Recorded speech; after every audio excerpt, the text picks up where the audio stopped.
Ah, Tokyo, rien que d'entendre le nom de cette ville te fait totalement voyager. Une ville gigantesque, électrique, où tout va à 1000 à l'heure. Ici, le futur et le passé se croisent à chaque coin de rue. Un endroit où tu peux passer de l'agitation des néons aux ruelles silencieuses d'un temple en quelques minutes. Tokyo, c'est la promesse d'une expérience unique. Là où tu peux manger tes meilleurs onigiri à n'importe quel moment de la journée. C'est aussi l'endroit où chaque quartier est un monde à part. Asakusa pour les puristes, Akihabara pour les gamers, ou bien même Kappabashi pour les fans de cuisine. Mais bon, avant que je me perde dans cette ville fascinante, faut déjà que je réussisse à quitter cet aéroport. Yo, moi c'est Cdespi, je voyage à travers le monde pour découvrir de nouvelles cultures, mais surtout pour explorer la richesse culinaire des différents pays que je visite. Mon objectif, essayer de reproduire les plats qui m'ont le plus marqué. Et aujourd'hui, on se retrouve à Tokyo, à l'aéroport d'Haneda. Je vous avoue que je suis à la fois excité et complètement perdu. Mon premier objectif de la journée est de me rendre à mon hôtel à Asakusa. Et pour ça, deux options s'offrent à moi. Prendre un Uber pour 70 € ou opter pour le métro à seulement 11 € pour 3 personnes. Je t'avoue, quand tu reviens de la Malaisie et que tu as l'habitude de payer 10 €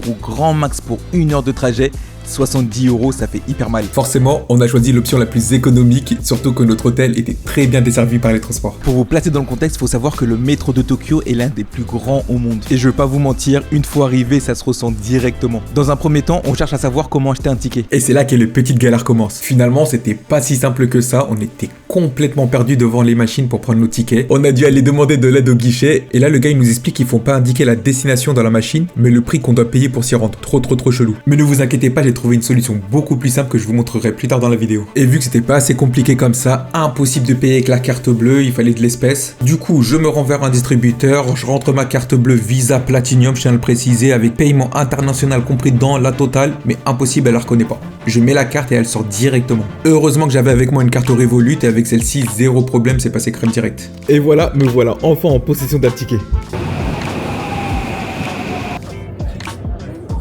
C'est officiel, nous voilà dans le métro de Tokyo. Je pensais que c'était un train de grande vitesse, mais apparemment non, c'est plus un métro. Pour l'instant ça va, ça n'a pas l'air trop compliqué parce qu'ils traduisent le japonais en anglais. Normalement, il est censé nous ramener directement à Asakusa, du moins je l'espère. Et là, gros doute, en plein milieu du trajet, on se rend compte que 80% des voyageurs sont descendus ici.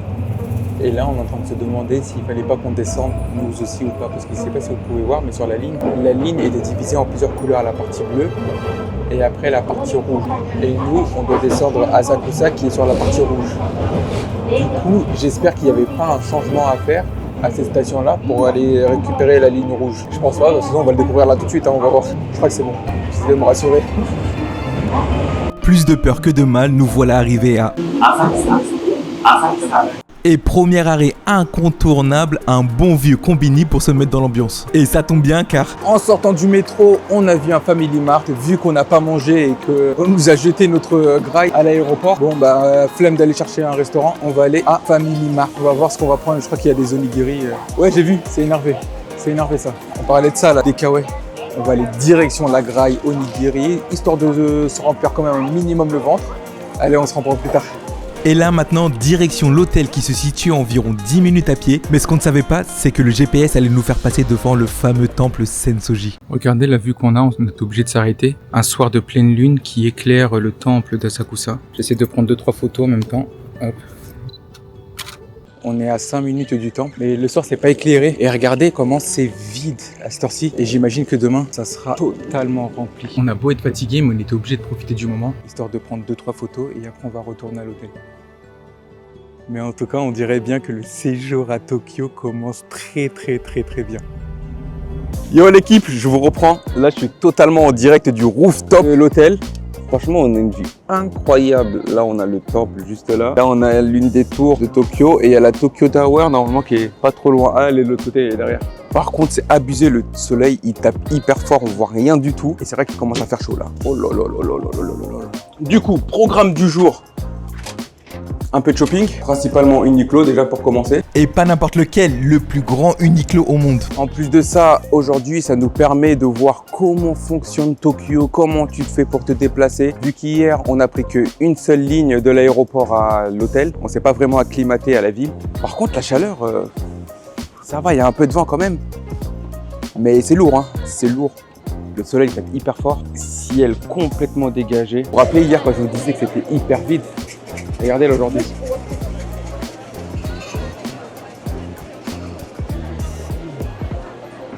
il y a du monde de ouf. Je sais pas si vous pouvez voir, mais là, regardez là. Il y a le caca doré qui a été designé par un Français.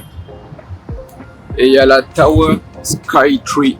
Tokyo Tower Sky Tree. Qui est actuellement la 3e plus grande tour du monde. Enfin bref, direction la station de métro et voyons voir comment fonctionne ce fichu métro. Alors pour activer votre carte de transport numérique, rendez-vous sur carte ou wallet. Dans mode de transport, choisissez la carte ICOCA. Acceptez les conditions, ajoute le paiement dont tu as besoin, validez le paiement via Apple Pay et voilà, là ça passe sans même avoir besoin de déverrouiller le téléphone. Et en plus, petit tips, vous pouvez utiliser la même carte ICOCA pour acheter vos boissons et vos snacks dans les distributeurs. C'est hyper rapide. Wow. Cet Uniqlo fait 12 étages. 12 étages. Est-ce que tu te rends compte de 12 étages ce que c'est? Est-ce que ça représente? C'est un truc de ouf.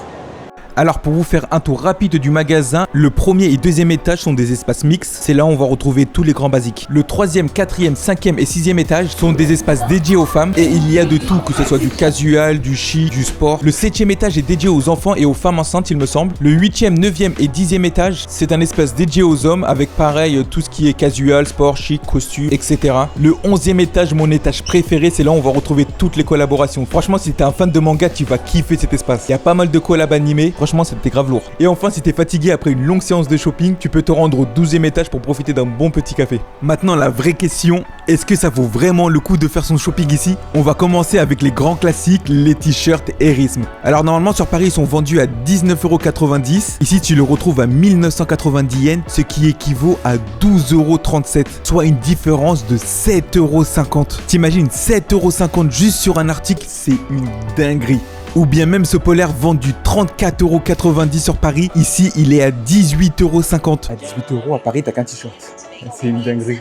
Soit 16,40 € de différence. Et si tu penses que c'est déjà une dinguerie, attends un peu, je veux te montrer un truc encore plus fou mon gars. Si tu l'as toujours pas compris, alors oui, ça vaut clairement le coup de faire son shopping ici. Et pense à venir avec une valise vide pour être tranquille au niveau des kilos. Ah oui, il y a un truc que je vous ai pas dit, au 5e étage, il y a un espace dédié à la personnalisation de vos vêtements. J'ai trop kiffé, c'est trop stylé, tu peux broder, mettre un logo, imprimer tes propres dessins ou même imprimer des images trouvées sur internet. Et petit tip, si vous voulez personnaliser vos vêtements, la première chose c'est de vous rendre au 5e étage juste devant les stands afin de récupérer un ticket pour réserver votre créneau. Comme ça vous évite de perdre trop de temps dans le magasin. La deuxième chose, c'est en attendant votre créneau, commencez à réfléchir sur votre design car il me semble qu'on a environ que 15 minutes pour la custom. Et le dernier point, soyez à l'heure car le temps perdu n'est pas rattrapable. Et pour finir, la dernière dinguerie quand vous vous rendez aux caisses, présentez votre passeport pour profiter d'une réduction de 10%. T'imagines déjà les prix ils ne sont pas du tout comparables à la France et en plus de ça, tu peux retirer 10% sur la facture totale. Une dinguerie. Après près de 3 heures, j'ai enfin réussi à quitter Uniqlo. Franchement, il y a trop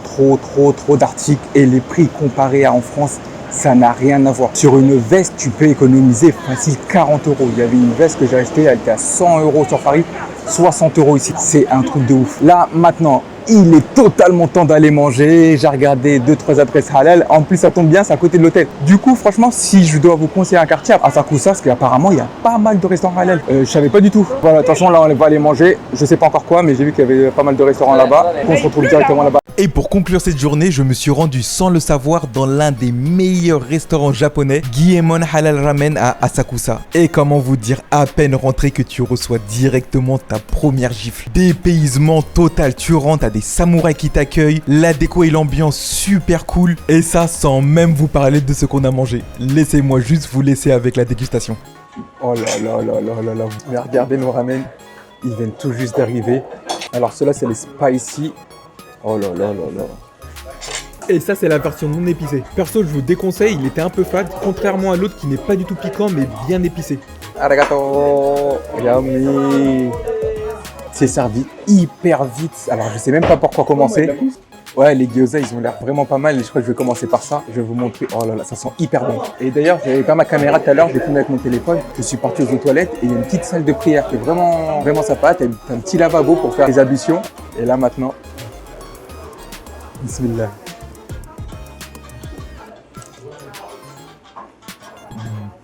C'est hyper bon. La sauce par-dessus, elle est trop bonne. Ils ont tout prévu pour les ramen, ils nous ont passé une grande bavoir. Vous moquez pas de ma dégaine, hein, s'il vous plaît. Soyez indulgents. Bon, on va goûter. Bismillah.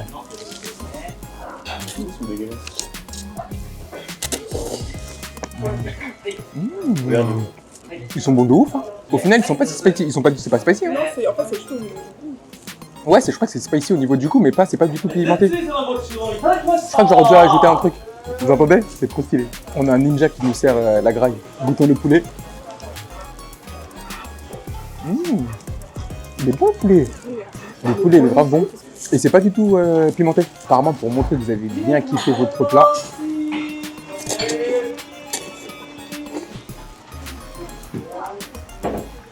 Faut pas hésiter à manger comme ça. Pour nous, ça peut paraître hyper impoli, mais pour eux, c'est un signe de respect. Et je viens de taper un croc dans l'œuf. C'est juste incroyable. Il est trop bon. J'ai jamais mangé un œuf aussi bon. C'est vraiment un truc de ouf. Franchement, ce restaurant-là, je le valide à 100%. C'est notre premier restaurant ici au Japon. Et c'est déjà une totale validation.